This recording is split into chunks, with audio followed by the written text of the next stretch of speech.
Alright, hey guys, this is Team 39. We've been on a hiatus for like a long time, but I'm going to give you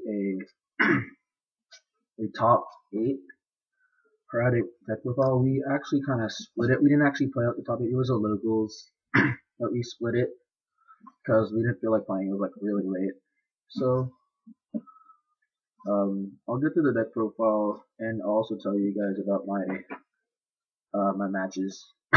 So, I'll start with the obvious. It's a Hieratic Dragon, so Dragon Rulers. For 3 template, it's like, your side dragon, release 2, get your combos off, and 3 asset, if in case you don't have the template, or they don't have you know, the monster for template summon, you just go normal summon and you can still go off.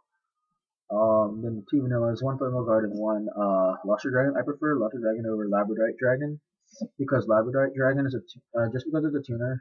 I mean, I don't run Star Eater mana because I don't have it, but Luster Dragon is better in the hand if it's dead because it's not, at least it's not dead. Because at least you can tribute summon it and sync it up for Black Rose, or you can, like, if you have a Tempest in hand, you can search for another dragon, maybe like Blaster or a Hieratic, to get your combos off too. So it's a lot better than Labradorite Dragon. Like, I remember one time this got compulsed, and I just went Tempest drop for a Hieratic and I went off. After that, that's the Hieratic engine. Next up is the Dragon Rulers, the big daddies, the guys who go into rank 7s. Yeah, these guys are like basically your win condition of the deck. Next up, 2 Maxis main deck. My locals was like, it was not very many special summons, so I didn't know that because I don't go to that, I had like 2 locals here.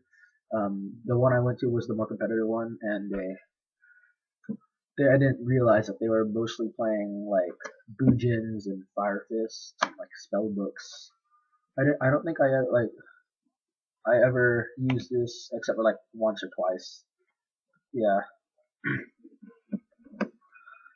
Then 1 Tech Scarecrow, mainly because I didn't want to, get ODK'd. I didn't think I was gonna go decayed. I don't think I said this out maybe once or twice, can't remember. But it was pretty good. Especially against like those like Fire Fist.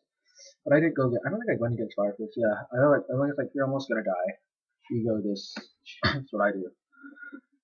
Spells, I go 3 the seals because it's your searcher, it's like the best card to get your combo off. 3 Dragon Shrine. Some people play 2. I say 3 because I want to open this more often. If you draw this late, well, I mean, it's just another dragon in grave, I guess. And also, I always side at least one of these out. Well, actually, only one. I never side 2 because I like to have at least 2 in my my deck, so that way I can at least have still a good chance of drawing it. Next up, 2 Hovens. Absurd Goblins. 2 Hovens because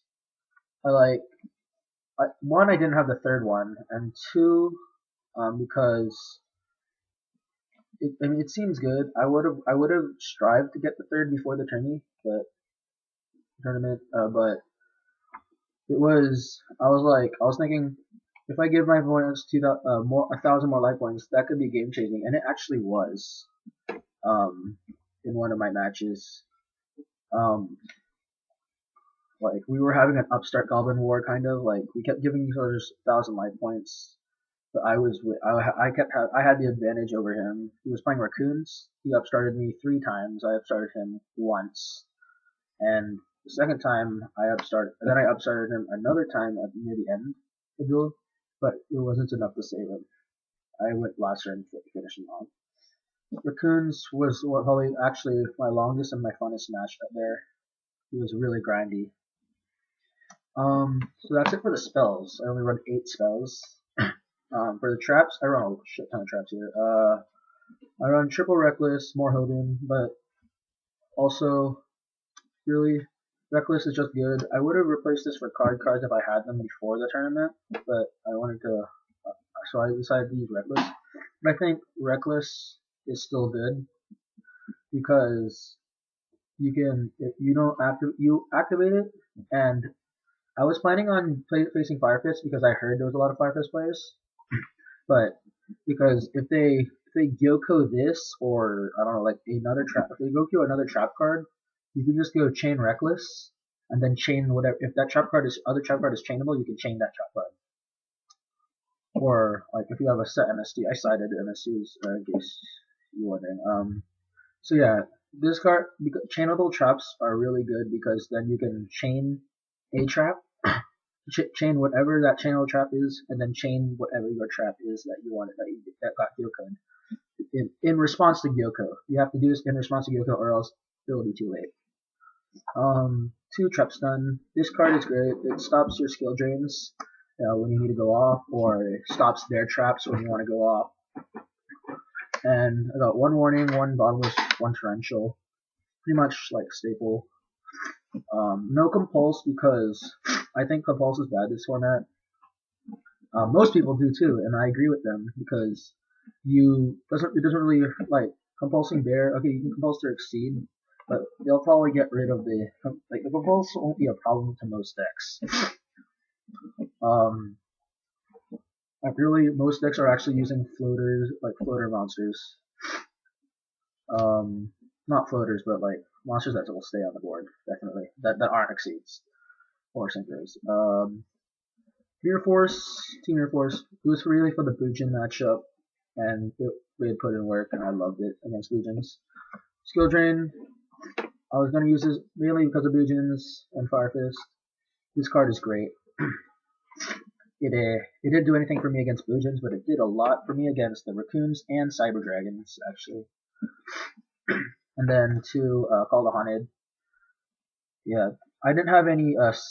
Call the Haunted really is a questionable card. I prefer to put in like Hieratic Seal of Ashes, but I didn't have any, of course. Those are too expensive for me. Yeah. So really, this deck is really like crap ton of traps, crap ton of monsters. Well, not crap ton. Actually, that's a very low monster count for a Dragon Ruler deck that keeps coming back. See, because I run such a low monster count, I feel like I should run the Seal of Ashes, and I don't have it. So yeah, but that's the main deck. For the extra deck, I run. Be surprised, this actually won me against Raccoons. Game 3, we grinded it out really hard, and I big-eyed his Cataster because he didn't run a second Junk Warrior, so he wanted to Cataster, and I big-eyed it, and then first I big-eyed his Raccoon Exceed so I can destroy his other. He had 2 Raccoon Exceed on board, and I was annoyed, so I had to kill his token, then crash the Raccoon Exceed with his Raccoon Exceed, and then like next turn he couldn't do anything, and I just went big eye, take his Tasker, normal summon Veiler, and synchro into this. I cited Veiler, and this is really awesome. And then 2 Black Rose. I did go into 2 games. Black Rose. I Black Rose almost every game because every game I went against like a lot of back row, and I didn't like that, so I wanted to get rid of it. 1 Stardust, staple, scrap, staple. Red Dragon Arching, this won me against Cyber Dragons. I didn't know why, but the Cyber Dragon player ran Mellow Reflect Slime, and he had 2 of them on board, and I just went attack, go them both up. Crimson Blader times 2. It's only because I didn't have anything else. This is a 14 card extra deck, by the way. Yeah, so that's why I was trying to fill up the gaps with like random cards that I had. Yeah, I didn't have everything for this deck.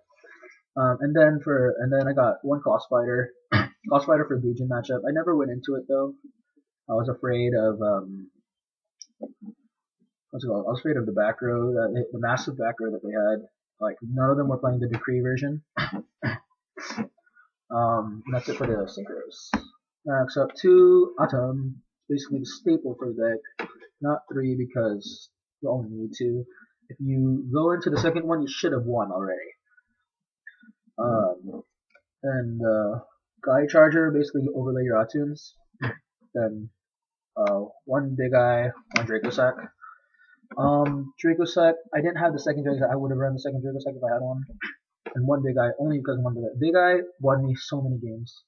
I can't even explain to you how much this card loves me. Dracossack kind of doesn't love me because I got tempted by it against a Bujin player, and I put in defense and everything, like avoid the Arc Knight, but it was useless because it went into what's it called, the Susanoo, and beat over everything, and I was like, oh crap, I forgot about Susanoo, and she craned over my whatever it's called and stuff. I should have went Big Eye because I knew they didn't have Turtle in it in the grave. So yeah, well that's pretty much the extra deck. It was only 14 cards if you guys counted. Next up for the side deck. Sorry this video is so long for such a. It's really like a tournament report / tournament diary, whatever. 2 Effect Veiler because I cited it against pretty much everything that had an initial effect. And when Skill Drain wasn't enough. 2D Crow, I cited this against a Lightsworn. Lightsworn was great. I 2-0'd the Lightsworn, was pretty awesome.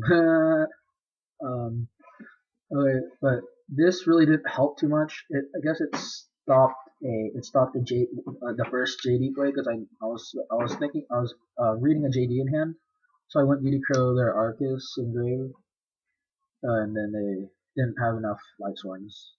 Well, actually no, it wasn't reading. I'm sorry, I'm lying so hard. It's Lumina he ditched some card, forgot, and then he targeted Arcus. Oh, he did Necrogardna, and I targeted Arcus, and I just finished that, and that's pretty much it. Sucked. It was like extra milling play. 2 Blackhorns. I sided this against Lightsworn, didn't do anything.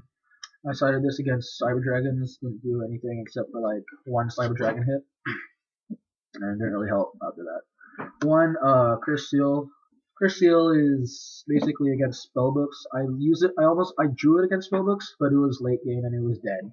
So my only loss was against Spellbooks, and it was in round 1. After that, I was on a winning streak until we split in the top 8. And then I didn't really side this in after. I was planning on siding in against like Bujin, but I was like, why would I do that? 1 overworked. I didn't have the other 2. I would have sided 3 if I had them, but the overworked was there, and I never used it because I didn't want to go against any Fire Fist. Bujins I wouldn't have sided against because I'd rather have sided better stuff like MSTs. MST is really great. It pretty much hurts Fire Fist and Bujins. That's all I really sided in for. I don't really care about other back row. Unless it's like, unless they had Decree, and that's pretty much what 1 Bujin player sided against me. Sided Decree, but he never used it. I sided these in against the Raccoon player who sided Light Imprisoned Mirrors, game 3. Game 2 he sided Light Imprisoned Mirrors, so I sided this game 3, and he never saw the Light Imprisonment. Only game 2 he saw it. 2 Mind Crush because Mind Crush is a boss. I never actually used it though. I drew it once, but I won before I got to use it. Then 2 DNA Surgery. I flipped this up against Bujins, and well, it didn't really do anything because they didn't get to do anything because I was already an advantage. And this card is a win more card. This didn't really change the game state because I was already winning. So, sorry for repeating everything I said like 10 times. But yeah, that's pretty much the deck. And here's like tokens for tokens. I always brought out these 2 for Dracossack, and then I just tributed the Scapegoat because I like the YCS token better. And that's pretty much the deck. Thanks guys. Please rate, comment, and subscribe. And like it please. Team 13-inch out.